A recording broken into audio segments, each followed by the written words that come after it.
22 अप्रैल को बेगुनाह सयाहों का जिस बेरहमी के साथ कत्ल किया गया, इसने पूरे हिंदुस्तान के ज़मीर को हिला कर रख दिया।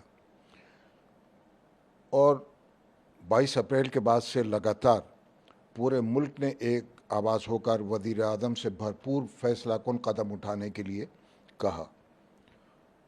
इस हकीकत से इनकार नहीं किया जा सकता कि पाकिस्तान की तरफ से बराबर यहाँ पर अटैक होते रहे और मुज़फ़्फ़राबाद और पाकिस्तान के मुख्तलिफ़ इलाक़ों में ट्रेनिंग कैंप्स थे वहाँ पर, जिनको ट्रेनिंग दी जा रही थी टेररिज्म की।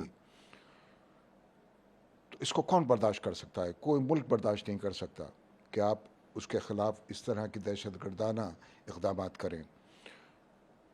तो पूरे मुल्क ने एक आवाज़ होकर वज़ीर आज़म से ये कहा कि सख्त कदम आपको उठाना चाहिए। और आज हिंदुस्तानी अफ़वाज ने दुश्मन के घर में घुसकर जिस तरह दहशतगर्दों के ठिकानों को तबाह कर दिया है, आज पूरे मुल्क ने इत्मीनान का सांस लिया है। जिस तरह से कलमा पढ़ के कहा गया, ये मुसलमानों को बांटने की कोशिश की गई थी देश में आपस में भाईचारा।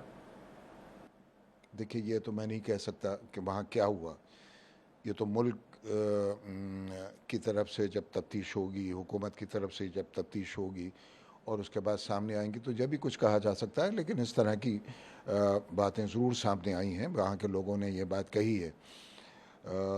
अभी इस पर इंतज़ार करना चाहिए कि हुकूमत की रिपोर्ट क्या आती है। भारत की आज आर्मी की पीसी हुई, उसमें ये साफ तौर से कहा कि जांच में हमें जो मिला है कि भारत में जो भाईचारा है उसको बिगाड़ने के लिए जिस तरह से धर्म पूछा गया, पहलगाम कराने की कोशिश ताकि यहाँ हिंदू मुस्लिम भाईचारा वो बिगड़ जाए और दंगा का रूप ले ले। देखिए, हिंदू मुस्लिम भाईचारा इस सदियों से हिंदुस्तान की एक तारीख़ रही है।